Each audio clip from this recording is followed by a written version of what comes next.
이사야 88장입니다.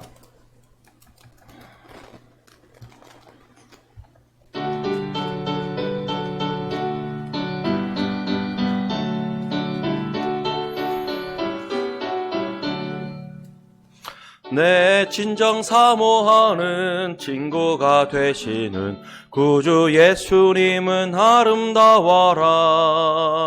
산 밑에 백합하여 빛나는 새벽별, 주니 영원할 길 아주 없도다.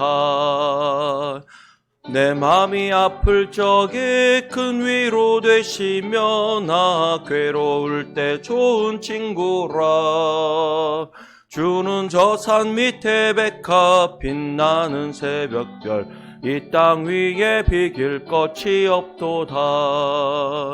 내 맘의 모든 염려 이 세상 고락도 주님 항상 같이 하여 주시고, 시험을 당할 때에 악마의 계교를 즉시 물리치사 나를 지키세. 온 세상 날 버려도 주 예수 안 버려 끝까지 나를 돌아보시니, 주는 저 산 밑에 백합 빛나는 새벽별, 이 땅 위에 비길 것이 없도다. 내 마음을 다하여서 주님을 따르면 길이 나를 사랑하리니, 물불이 두렵지 않고 창검이 겁없네. 주는 높은 산성 내 방패시라. 내 영혼 먹이시는 그네 누리고 나 친히 주를 뵙기 원하네. 주는 저 산 밑에 백합 빛나는 새벽별, 이 땅 위에 비길 것이 없도다. 아멘. 아멘. 아멘. 사도신경으로 신앙 고백하시겠습니다. 나는 전능하신 아버지 하나님 천지의 창조주를 믿습니다. 나는 그의 유일하신 아들 우리 주 예수 그리스도를 믿습니다. 그는 성령으로 잉태되어 동정녀 마리아에게서 나시고 본디오 빌라도에게 고난을 받아 십자가에 못 박혀 죽으시고 장사된 지 사흘 만에 죽은 자 가운데서 다시 살아나셨으며 하늘에 오르시어 전능하신 아버지 하나님 우편에 앉아 계시다가 거기로부터 살아있는 자와 죽은 자를 심판하러 오십니다. 나는 성령을 믿으며 거룩한 공교회와 성도의 교제와 죄를 용서받는 것과 몸의 부활과 영생을 믿습니다. 아멘. 찬송가 90장입니다. 90장.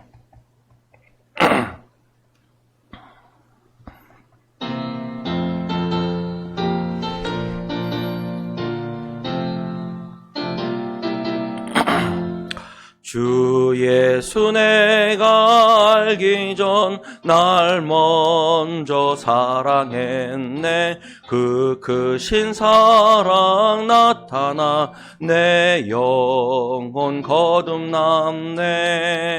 주 내 맘에 늘 계시고 나 주의 안에 있어. 저 포도비유 같으니 참 좋은 나의 친구. 내 친구 되신 예수님 날 구원하시려고 그 귀한 몸을 버리사 내 죄를 대속했네. 나 주님을 늘 믿으며 그 손을 의지하고 내 몸과 마음을 바쳐서 끝까지 충성하리. 내 진실하신 친구여 그 은혜 내려주사 날 항상 보호하시고 내 방패 되옵소서. 그 풍성한 참 사랑을 네 능히 끈을 쏘냐 날 구원하신 예수는 참 좋은 나의 친구. 아멘. 이 시간 같이 한번 기도하겠습니다.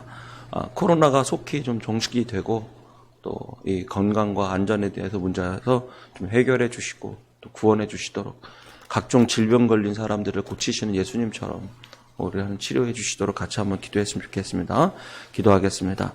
하나님 아버지 감사합니다. 이 시간 주님 앞에 나와 주님을 찬양하고 우리가 함께 기도하며 나아갑니다. 주여 붙들어 주시고 우리가 온전히 하나님의 마음 주님의 음성을 듣고 주님 앞에 나가설 수 있도록 주님 인도해 주시옵소서. 주여 도와주소서.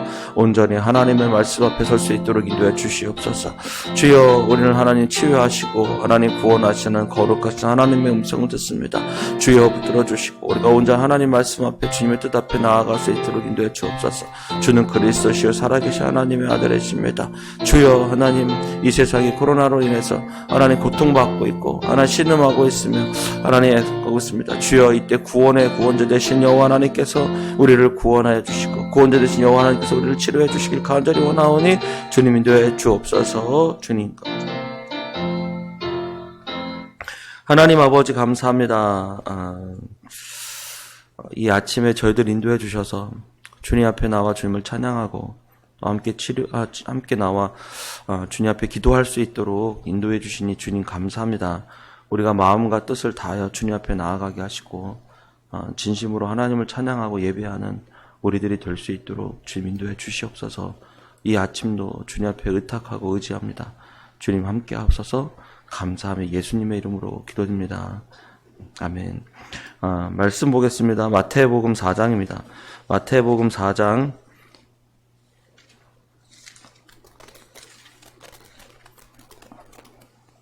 마태복음 4장 12절에서 25절입니다. 마태복음 4장 12절에서 25절입니다. 마태복음 4장 12절에서 25절입니다. 제가 한 절, 여러분 한 절 같이 교독하겠습니다. 마태복음 4장 12절에서 25절입니다. 예수께서 요한이 잡혔음을 들으시고 갈릴리로 물러가셨다가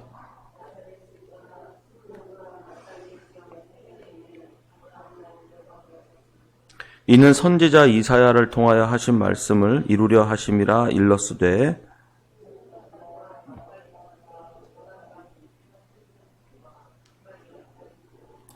흑암에 앉은 백성이 큰 빛을 보았고 사망의 땅과 그늘에 앉은 자들에게 빛이 비치었도다 하였느니라.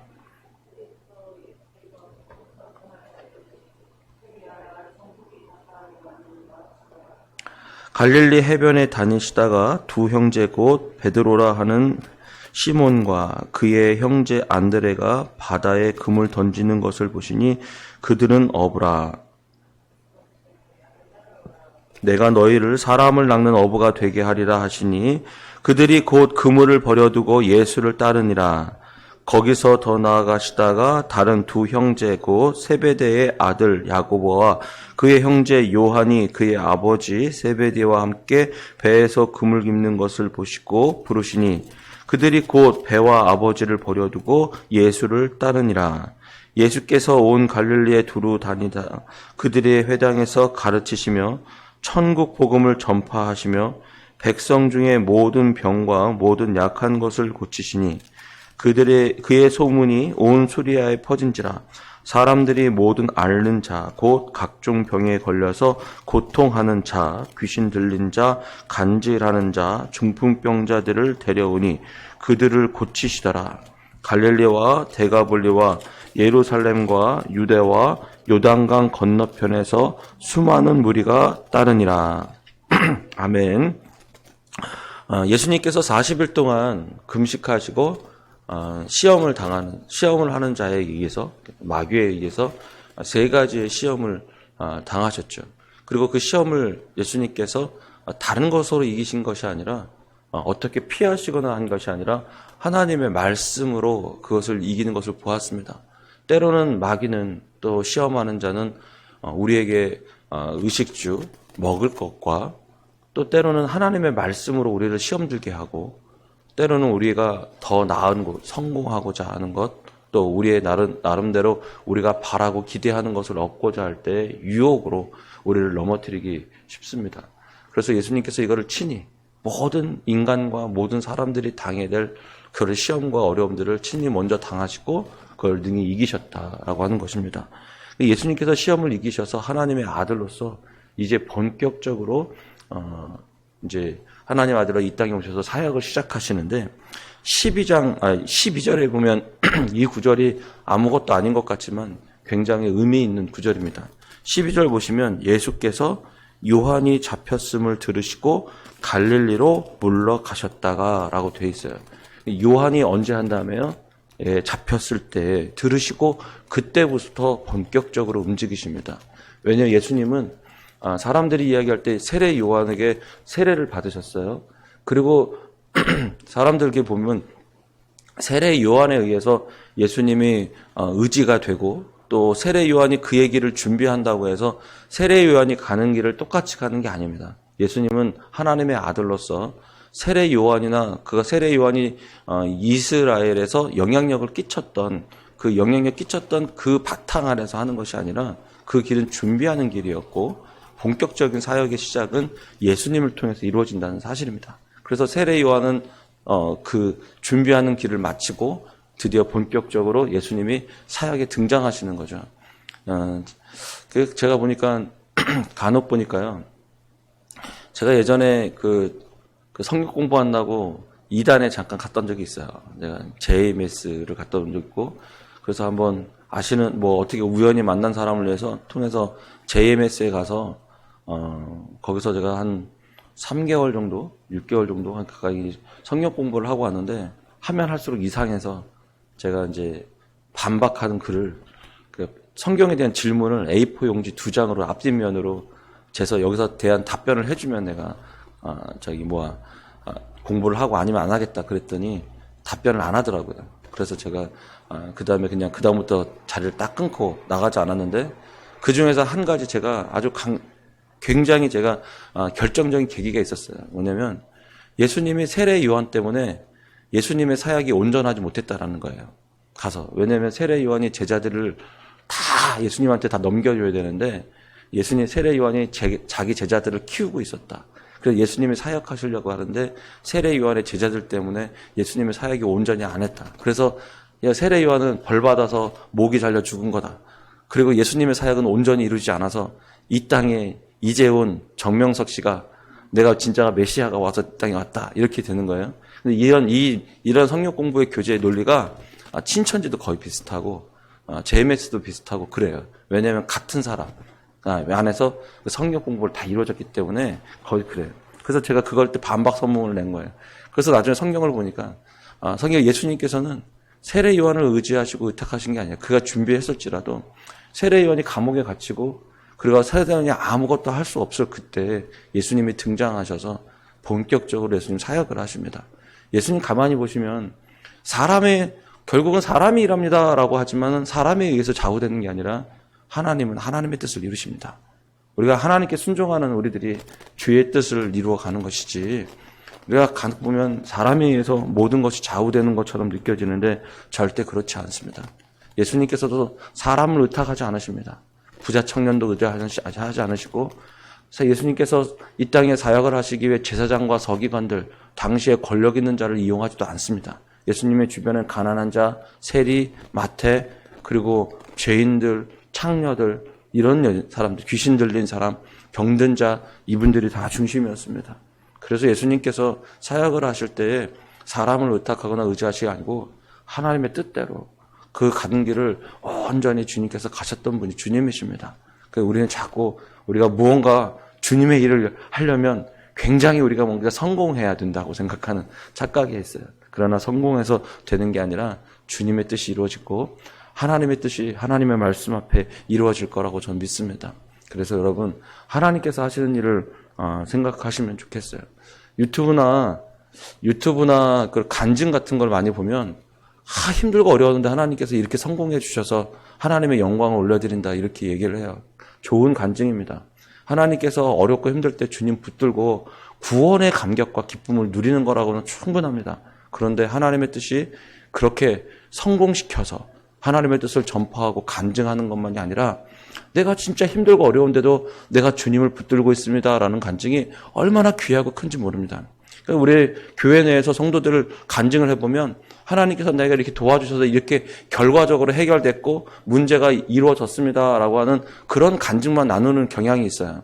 그런데 생각해 보세요. 주님 믿고 우리가 다 잘 되고 성공하는 사람, 그런데 잘 되고 성공한다는 그 뜻이 무슨 뜻이에요?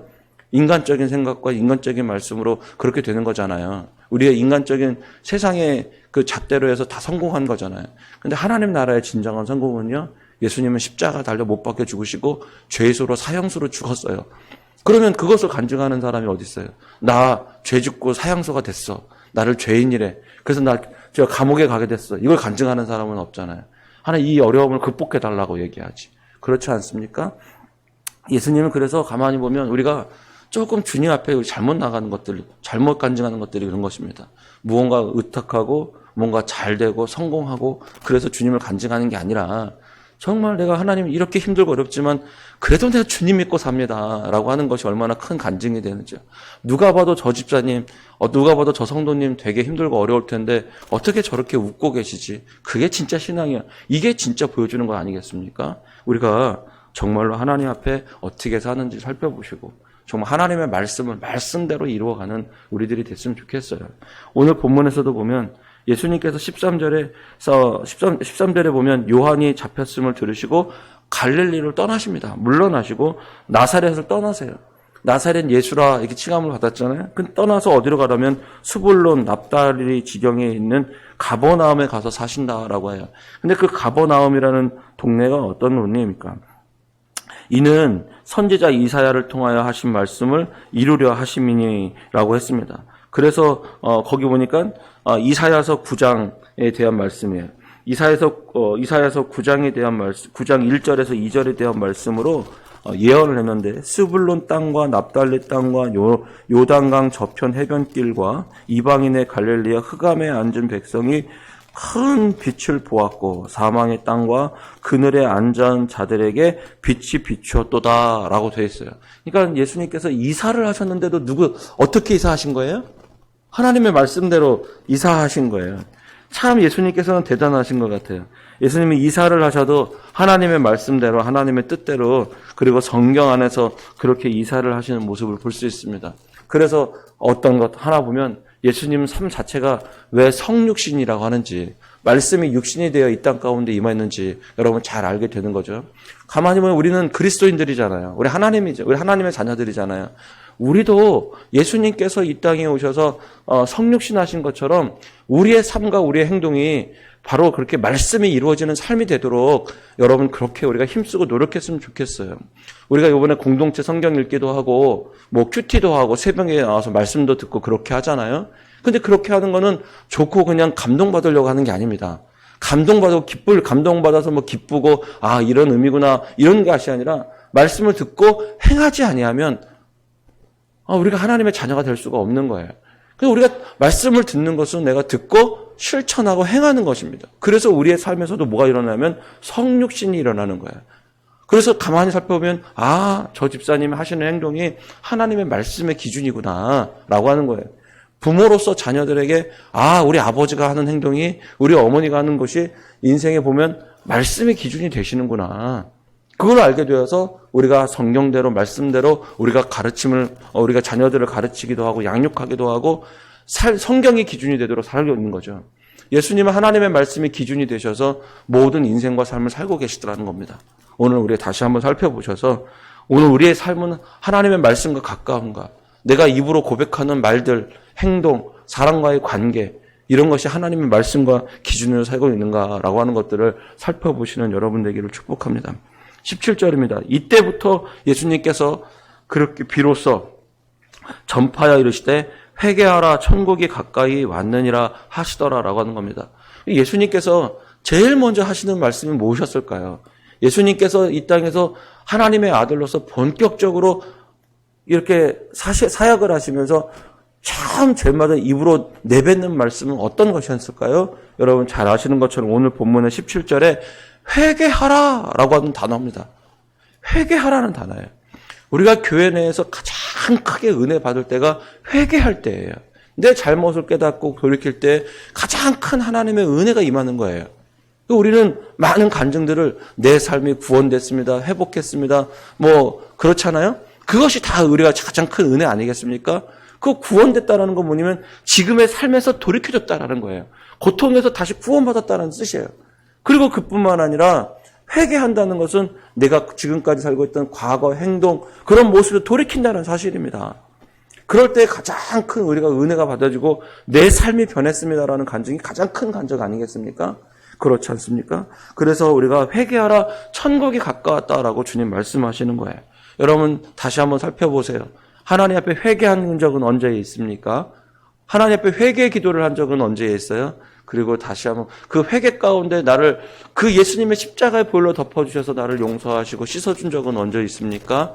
그리고 내가 주님 앞에 나아갈 때 그러면서 하나님 나라가 내 안에 임하여 하나님 나라의 천국에 대한 기쁨, 회개 가운데 임하시는 하나님의 기쁨을 누리신 적은 언제입니까? 이것이 우리가 바로 하나님 앞에서 진정한 기쁨과 우리가 은혜를 누리는 길 아니겠습니까? 그래서 여러분 다시 한번 돌이켜보시고 여러분의 인생과 삶이 하나님의 말씀의 기준이 되는지도 살펴보시고 그리고 천국이 회개하는 가운데 하나님의 다스리신 천국이 여러분 가운데 임하기를 축복합니다. 또 18절과 25절 같이 보면 몇 가지 있는데 회개하라 천국이 가까이 왔느니라 라고 하시고 그 다음에 제일 먼저 하신 게 18절에서 20절까지 보면 제자를 택하시는 거예요. 베드로와 안드레 그 다음에 야고보와 요한 이 두 사람을 듭니다. 둘 다 직업이 어부였어요. 그런데 주님께서 나를 따라오라고 하십니다. 그랬더니 어부였던 직업을 그냥 버려두고 예수님을 따르기 시작하는 겁니다. 예수님 부르시면 그 즉시 순종하는 게 좀 필요한 것 같아요. 주님 나중에요. 내가 시간 되면요. 이거 아니라 주님 말씀하시면 그냥 순종하는 삶. 이것이 바로 우리가 주님의 제자가 되는 삶이다라고 생각하고요. 또 하나는 뭐냐면 예수님께서 천국이 가까이 왔느니라 라고 하면서 주님께서 누구를 택하시냐면 제자를 택하십니다. 제자를 세우십니다. 제자를 부르십니다. 그 뜻은 뭐냐면 이 땅에 회개와 천국이 가까울 이 하나님의 사역, 하나님께서 맡겨주신 예수님의 이 땅에 오셔서 구세주로 살아가는 구원자로 살아가는 그 사역을 누구와 함께 하시는 것입니까? 제자들과 함께 하시는 겁니다. 여러분 주님과 함께 하시길 원하십니까? 그럼 여러분 주님의 제자가 되십시오. 주님과 제자가 되는 비결은 다른 게 아닙니다. 주님 부르시면 하던 걸 멈추고 하던 일 멈추고 그리고 내가 모든 상황과 환경을 좀 남겨두고 주님 앞에 따라가는 겁니다. 주님 이거 하고 정리가 되면요. 주님 좀 좋아지면요. 환경이 나아지면요. 그런 말 한 적 없습니다. 고기가 좀 많이 잡혀가지고 먹고 살 만큼 마련되면요. 그러면 주님 내가 주님을 따르겠습니다라고 제자 베드로, 야고보, 요한 아무도 그렇게 하지 않았습니다. 때로는 밤새도록 고기가 안 잡혀졌던 상황 속에서 주님을 따르기도 하고 때로는 마태라는 직업을 갖고 있어서 돈 걷어내는 그 직업 있는데도 주님께서 부르시면 따라가는 것입니다. 우리 주님께서는 하나님의 일을 이루시기 위해 제자를 부르셨는데 주님 우리가 부르심에 합당하도록 제자가 됐다. 주님을 따르는 삶이다 라고 한다는 것은 제자가 된다는 의미 아니겠습니까? 여러분 예수님을 따르길 원하시죠? 예수님을 따라 믿기를 원하시죠? 그것이 바로 제자라는 사실이에요. 그러면 예수님의 부르심에 따라 주님을 따라가는 삶을 사는 것입니다. 그 주님의 부르심은 당시 시대의 제자들은 좋은 선생님이 계시면 그분 밑에 배우고 싶어서 따라왔습니다. 좋은 선생님이 계시다는 소식을 들으면 사람들이 몰려와서 그의 가르침을 배웠습니다. 그런데 그렇게 했던 사람 중에서 아무도 제자가 된 사람이 없습니다. 예수님의 제자는 강권적인 주님의 부르심과 선택이었다는 사실이에요. 그걸 다시 말하면 여러분이 하나님을 따르겠다, 예수님을 따르게 해야겠다, 따르고 싶다라고 하는 여러분의 마음과 감동이 들었다는 사실은 오늘 그렇게 내가 제자로서 살기를 부르심의 콜링을 받았다는 사실은 여러분이 선택한 것이 아니라 하나님께서 선택하셨다는 사실이에요. 그럼 거기에 나는 이것밖에 없어요. 예스냐, 노냐. 예, 부자 청년 아시죠? 예수 주님 나를 따르라고 했더니 그 가진 것 때문에 따르지 못하고 지금 닥쳐있는 환경 때문에 따르지 못하고 지금 접한 상황 때문에 따르지 못하는 거예요. 주님 내가 고기 많이 잡아놓은 다음에 따르겠습니다. 주님 내가 좀 집 좀 마련해 놓고 상황도 환경도 좀 바꿔주면 따르겠습니다. 라고 하는 삶을 살게 되는 거예요. 제가, 제가 전도를 좀 배우고 싶어가지고, 전도하는 걸 배우고 싶어가지고, 제가 한 전도를 잘 하시는 한 여자 전도사님을 따라 몇 번을 다닌 적이 있어요. 그 교회를 일부러 찾아가서, 제가 하루 종일 그 전도사님 따라다니면서 전도 어떻게 하시나 한 제가 두세 차례를 배운 적이 있는데, 그 전도사님이 그 교회 집사님 중에 한 분이 계신데, 집사님이 굉장히 생활이 어려워요. 굉장히 생활이 어렵고, 그 집사님이 야쿠르트 배달해서 아이들을 생활하는데, 그 야쿠르트 배달하는 게 한 달에 50만 원밖에 안 돼요. 그래서 그 야쿠르트 배달해가지고선 그걸로 아이들 생활비랑 집에 생활비를 쓰는데 50만 원으로 생활비를 쓰는 거예요. 그게 집이 얼마나 가난하겠어요? 사당동에서 사시는 분인데 너무너무 가난하고 그 다음에 50만 원 갖고 야쿠르트 배달해서 살려고 아둥바둥 하시는 걸 보는데 그 여자 전도사님이 그 집사님 보고 집사님 그냥 그 50만 원 벌지 마. 그거 하나님께 드려버려. 그렇게 얘기했어요. 그랬더니 그 여자 전도사님, 그 집사님이 그 얘기를 듣고 야쿠르트 배달을 그만뒀어요. 그리고 나서 전도사님을 따라다니면서 일주일에 5일 동안을 전도하러 다니더라고요. 그래서 1년에 150명을 전도했어요. 그래서 일주일에 5일 동안을 전도하러 다니는데 그 얘기를 장로님이 들은 거예요. 장로님이 저 집사님이 50만 원 갖고 받아서 생활비를 쓰시는데 생활비를 써서 그것도 애들 학교를 하고 생활비를 하는데 그걸 다 내려놓고 전도한다는 소식을 듣고 교회를 전도한다는 소식을 듣고 장로 회의가 열었어요. 그래서 그 50만 우리가 주자. 그래서 장로님들이 돈 교회에서 이렇게 해서 마련해서 그 50만 원을 주기로 작정하셨대요. 그래서 1년 동안 150명을 전도한 거예요. 그래서 1년 동안 150명을 전도했더니 거기 담임 목사님 친구분이 놀러 왔다가 막 이 얘기를 하게 된 거예요. 우리 교회 집사님이 야쿠르트 배달했는데 그거 남겨두고 그냥 전도하기로 작정해서 일주일에 5일 동안을 전도하고 있더라. 그랬더니 교회 장로님들이 이렇게 회의를 해서 생활비 50만 원을 그 야쿠르트 배달비 50만 원을 주기로 결정을 했대. 그래서 이렇게 해서 지금 계속 매일 전도하고 계신다 이렇게 얘기했더니요. 그 옆에 있던 친구 목사님이 저 전사님 저 집사님을 우리 교회 전도사로 보내달라고 한 거예요. 아이 무슨 평신도고 신학도 안 했는데 무슨 전도사로 보내냐 그랬더니 옆에 있던 그 친구 목사님이 이렇게 얘기했대요. 전도사보다 훨씬 낫네. 1년에 150명씩이나 전도하는데. 그러면 내가 뭐 전도사 쓰는 것보다 훨씬 낫지. 그렇게 해가지고선 그분을 모시고 집사님을 야쿠르트 배달하던 집사님을 그 교회 전도사님으로 모시고 가고요.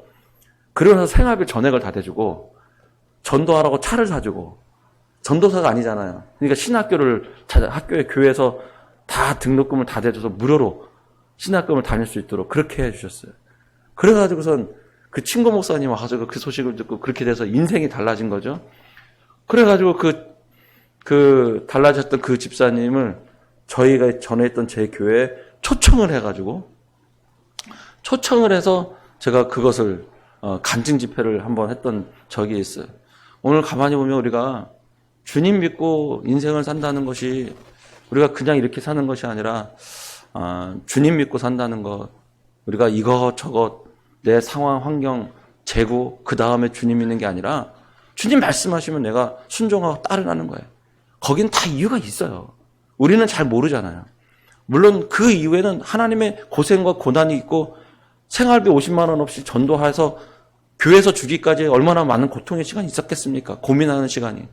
그런데 그 속에서 하나님께서 반드시 길을 내시는 거예요.